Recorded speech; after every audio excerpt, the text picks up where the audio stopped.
Hello, we are Geeks Assembled and we have gathered here once again. And it's looking very festive today, I say, with a Christmas tree beside me. And we've got two people with Santa hats on. And we've got Susan with a very severe condition, which is tonsillitis. So, send your goodwill messages to Susan below. And today we are going to be talking about the National Lampoon's Christmas Vacation. Yes, and let's start off in Hull with Lee. Lee, what did you make of this film? What are your opening thoughts? This is the first time I've seen this movie. I've seen other National Lampoon movies, but this one's I've sort of missed out on this one. It's an hour and a half of fun and frolics leading up to Christmas. Trouble is, you see, I've never found Chevy Chase that funny. There is some parts in this what you do giggle to yourself, but it's not belly laughs for me, this movie. But there is some parts what do stand out and you giggle away to yourself.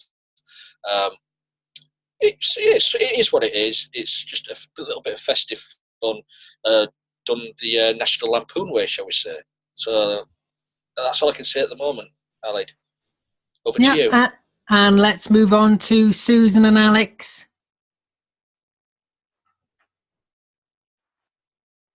For opening thoughts. Okay, well, Chevy Chase, I've loved him since Saturday Night Live. I love the Groove Tube. I love there's a few other like really wild things that he's in, Fletch and other things, and I like him. And Randy Quaid, a really cool, fun addition to this. It's like dysfunctional family Christmas, but they try their best to be really functional. There's a lot of mishaps.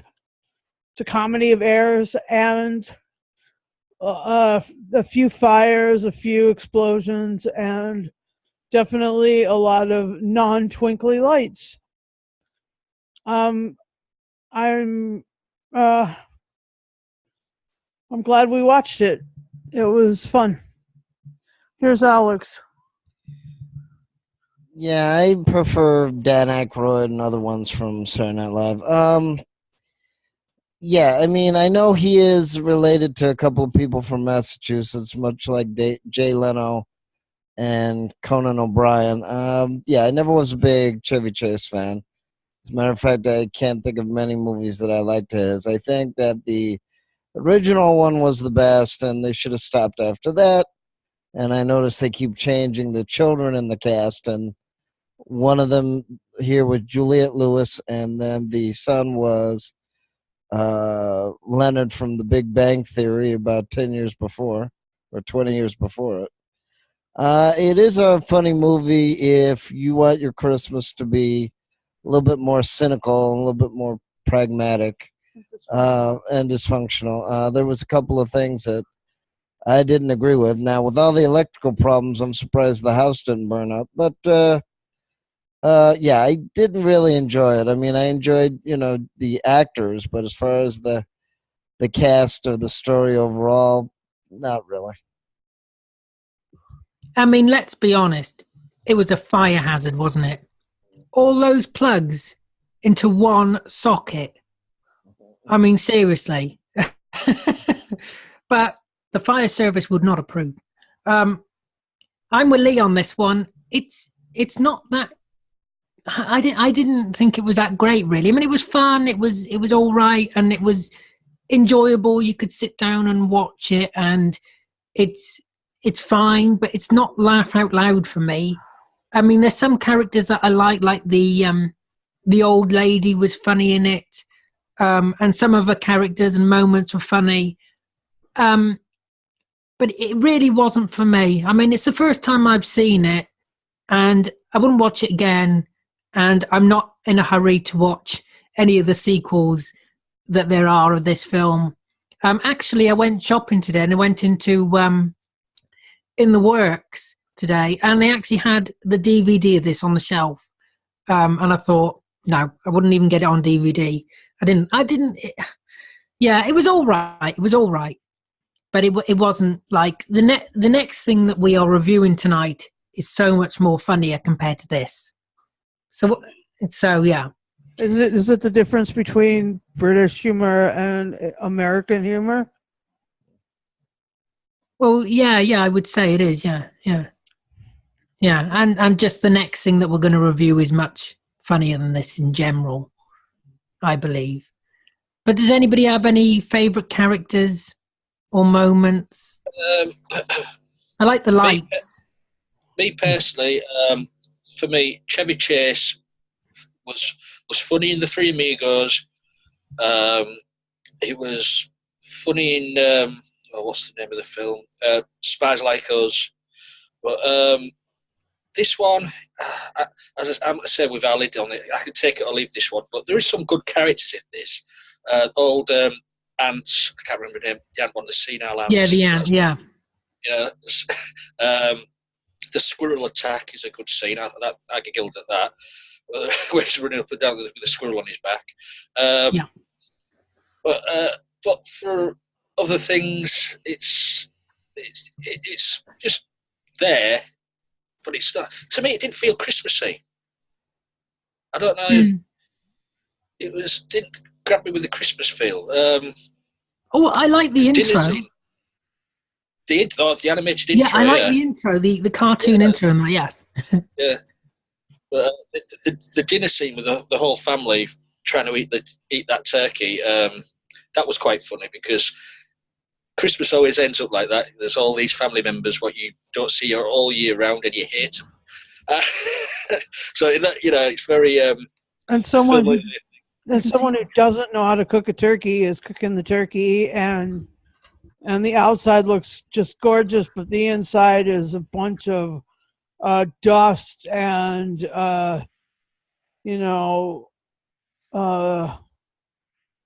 ash, really. Yeah, but for one thing for me though is what I did laugh at is the aunt brought the Christmas presents and she'd wrap the cat. Oh yes, that was funny. No, that was funny. I just had to turn my camera away for a minute.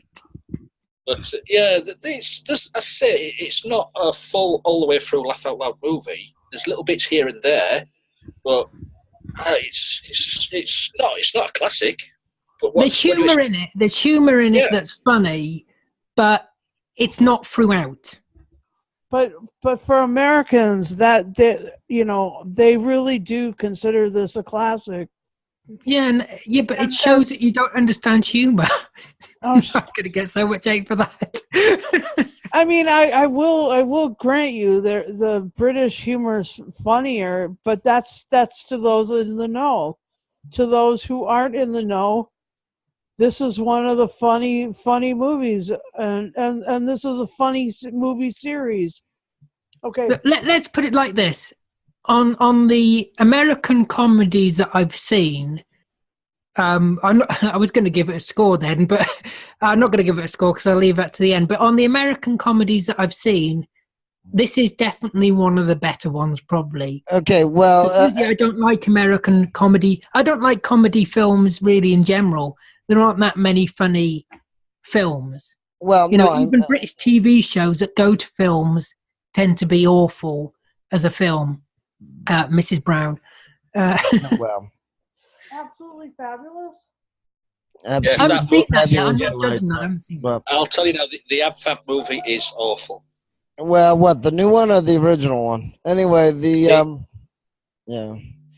I mean, that's the other question too. But remember that American humor on it is either the animals or the lights or the fact that because for so many years they show like White Christmas or It's a Wonderful Life, and people somehow forget that those movies weren't 100% sweet and they weren't 100% perfect. But for many years, they showed specials where everybody was supposed to be super sweet and smiley and everything looked great. And I know that they were trying to sort of do the comedy of errors that everything went wrong. Like Married with Children, when they had, their 4th of July specials or Labor Day specials or whatever, or Christmas specials, where they subvert the sweetness. Like instead of It's a Wonderful Life with that rather nerdy angel, in Married with Children, they had Sam Kinison, who did very raunchy jokes like Andrew Dice Clay. So they were trying to circumvent the sweetness and light with, why doesn't your Christmas lights look perfect? Or have they been sitting there all year round? Or, American stuff like that, that a lot of people that celebrate Christmas actually keep the lights on for the whole year. They don't take them down from the house or the apartment or anything like that. Yeah. So I think that's what they were trying to do. But unfortunately, as this is 20 years old or 30 years old, some of the humor is a little bit, that's the other thing. If it's really written well and done well, it's laugh out loud funny. But I think here, because he could have very well had a nervous breakdown, and he almost did. When you go later on in the film and he realizes he doesn't have a bonus, but then again, that's the other thing, you can't buy happiness. So he could try to renovate the whole house, but if he's almost setting it ablaze with all these lights everywhere, that's really not good. He's lucky it didn't go up. You can have your say now, Susan, don't worry.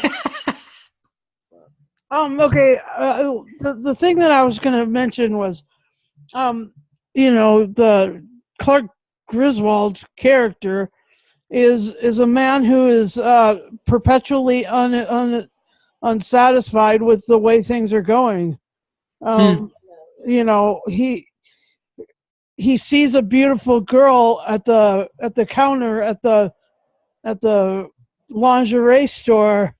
And he's like, no, I'm recently divorced, so of course, I'm buying these for my wife. My ex-wife. My dead wife. He was just, it was like.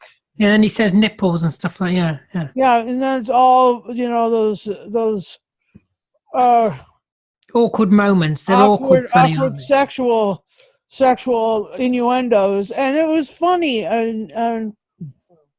But that's a man who is perpetually unsatisfied with his life, and he just starts dreaming at the window, and he's looking out over his backyard, and he sees a pool, and he sees the lady from the store, who is a supermodel. I can't remember what her name is, but I think it's Carol Alt, but I'm not 100% positive about that. And anyway, she's taking off her swimsuit, and she throws it at him as she dives into the pool, and he's all like, what's going on, and he's just gone. He's off in dreamland, off in La La Land, and then the reality of a situation comes face to face with, and then he figures out that he can't even afford this pool later. Alex is desperate for that microphone. Right. That's part of the American mystique too, that they think that somehow you can save enough money or you can get enough money to be happy. You can buy 10 million things. That doesn't mean you're going to be happy. That doesn't mean your health's going to be good. And that's part of the joke too, even with Married with Children, is that even when things are going his way, which in that show it wasn't, but even when it is, he's not a happy guy. He's just a frustrated, unhappy guy. The character was right, Griswold, that, yeah, he did deserve a bonus. But then to have the cousin kidnap the CEO, which technically is illegal, that was the other thing I found weird about the movie, is the fact that they almost did like the Blues Brothers SWAT team thing. And I think that was also the comedy of the Blues Brothers and Trading Places, is that they actually did have a good thought in mind. But of course, you probably shouldn't do it illegally. It's a good idea to give money to an orphanage, but you probably don't want to break 500 laws in the process. No, so it was a little funny to me in the movie. It was a little too tidy that everybody agreed except maybe the wife that the CEO should give back the bonus. And as we know, unfortunately, most of the time in the corporate world doesn't work like that. I mean, he probably would have gotten a gift card or a food card or something like that, not just a card to, put in a swimming pool. Yeah, Jelly of the Month. And then he almost has a nervous breakdown, and he's swearing in front of the kids and all that. So I've even bumped into people in real life that they go, well, I'm having the whole family over and everything has to be perfect for Christmas. And I said to them, just do the best you can. You don't have 75 people helping you. So it's not going to be perfect. It's not a movie, Well, Christmas is one of the things what is the most stressful time of the year for people. Right. Christmas, weddings, and moving house. Yeah. Definitely moving house. Yeah. No, and it's supposed to be a good thing. However, as I said, it's a good idea to give it to an orphanage, but you don't want to break 500 laws doing it. So I knew people that actually had beautiful weddings, but they went into debt for 30 years. So it was a nice idea, but you don't hurt yourself. It's not worth it. Yeah. When you can marry in a shed. Well, I'm just saying. Yeah, no, they went into the. I knew two couples, and they went into bankruptcy for the wedding because it has to be perfect. It's so special. But then they were paying it off for 30 years. I mean, that's going a little overboard. Are they divorced now? One of them, yeah. But the two couples that did it, I mean, they were. I mean, for the money they spent, they could have sent two people to college. Yeah.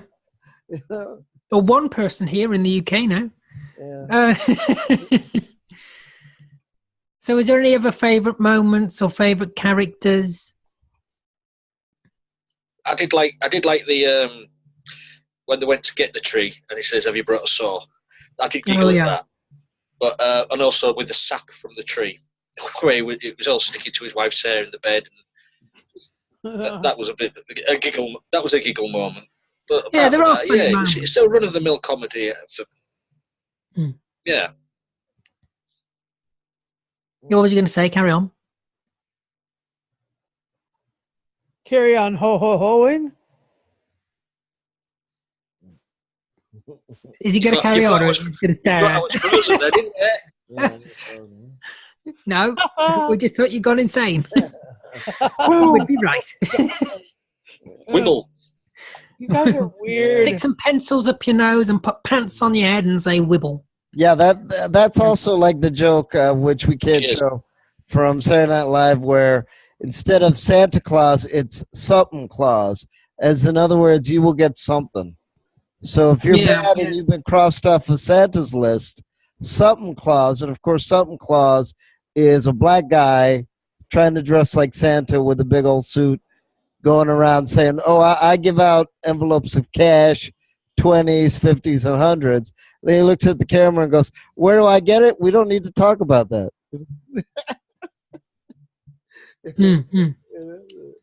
Anyway, if that's everything everybody's got to add, I think we should put this one in the sack. Let's put it in Santa's sack. Lee, get your sack out. Oh dear. No, actually, don't do that, Lee.